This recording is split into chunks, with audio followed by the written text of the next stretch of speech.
25 वर्षों की कड़ी मेहनत से पर्वत को किया हरा भरा। आदि गुरु शंकराचार्य की मूर्ति में विकास की भेंट चढ़ने जा रहे वृक्ष। ओंकारेश्वर के ओंकार पर्वत के एक हिस्से को हरा भरा करने के लिए प्रकृति, पर्यावरण व पशु पक्षियों के लिए पूरा जीवन समर्पित खुद ने अन्न भोजन त्याग कर भूखे प्यासे पक्षियों के लिए दाने पानी की व्यवस्था करी। पर्वत को हरा भरा करने के संकल्प को पूरा करने के लिए 267 सीढ़ियां चढ़कर नर्मदा तट से जल भरकर पौधों को रोपा।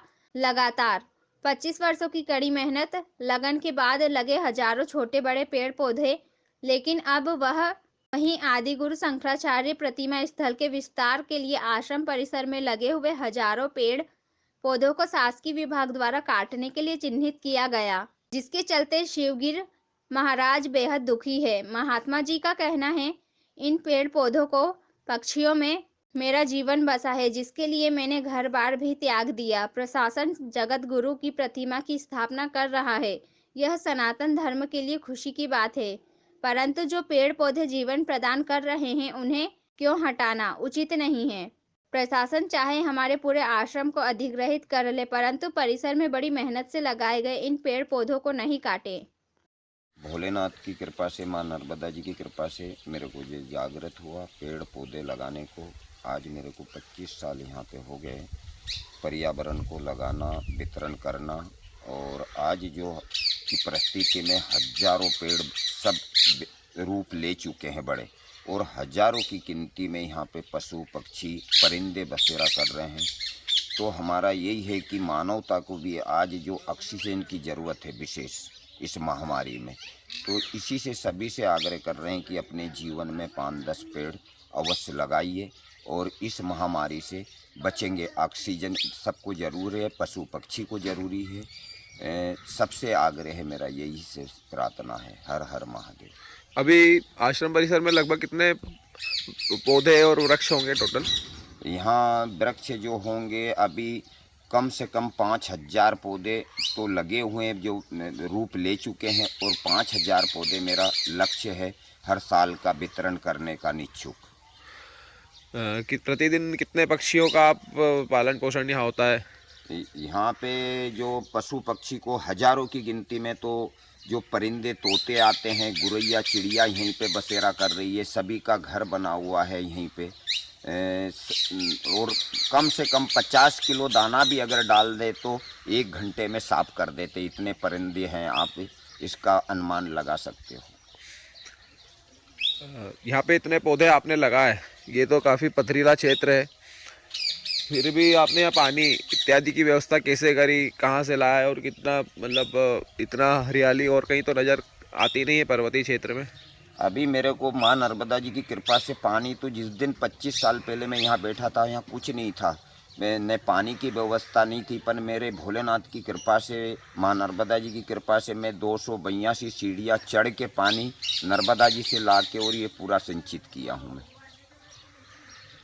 विगत 25 वर्षों से आपकी? 25, मैं अपने आप को 25 साल मैंने भोलेनाथ की कृपा से वो कैसे मेरे को भगवान ने समर्पित कर दिया पर्यावरण को। ये जो पेड़ों को चिन्हित किया गया, नंबरिंग की गई है, ऐसा भी सुनने में आ रहा है, इन्हें हटाने की तैयारी, यदि इनको हटाया जाता है तो फिर आप क्या करेंगे? मेरे को ये बताया कि आप इनकी एंट्री कर रहे हैं, पर इनको हटाए जा रहे हैं, बोले जलाऊ में लेंगे इनको, काम हवन में लेंगे काम इनको। ये इसी प्रकार से जैसे सभी जलाऊं के लकड़ी के उसमें वो करेंगे। जो कर्मचारी आए थे जिनमें सब में नंबर लिख गए हैं, इनको बोले ये जलाऊ में आएंगे। यदि इन वृक्षों को हटाया जाता है, आपके 25 वर्षों की मेहनत पर इस तरह से यदि इन्हें हटाया जाता है तो फिर आप क्या करेंगे?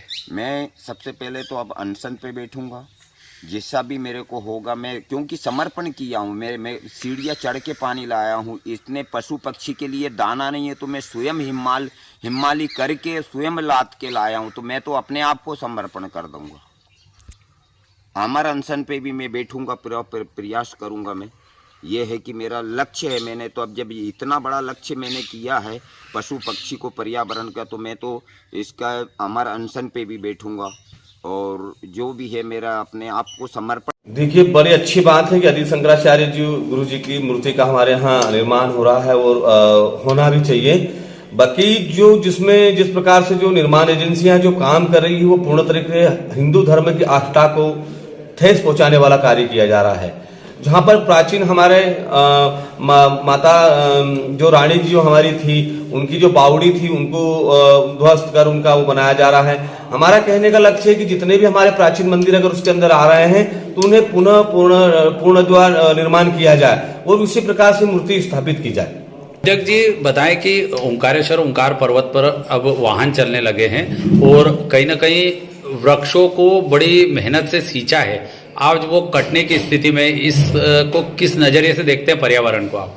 देखिए ये बात सही है कि पर्यावरण को कहीं न कहीं नुकसान हो रहा है, लेकिन जो छोटी कटकी जो झाड़ियां आ रही है और जो बड़े पेड़ों को ना छेड़ा जाए, थोड़ी बहुत तो अगर इतना बड़ा कार्य अगर हो रहा है तो थोड़ा बहुत नुकसान होगा और उसकी एवज में हम माननीय आदरणीय हमारी सरकार से भी अनुरोध करेंगे कि इसके एवज में हम दूसरी जगह और हम पेड़ लगाने की और भी कोशिश करेंगे, लेकिन जो बड़े पेड़ हैं जो प्राचीन हैं उन पेड़ों को ना छेड़ा जाए।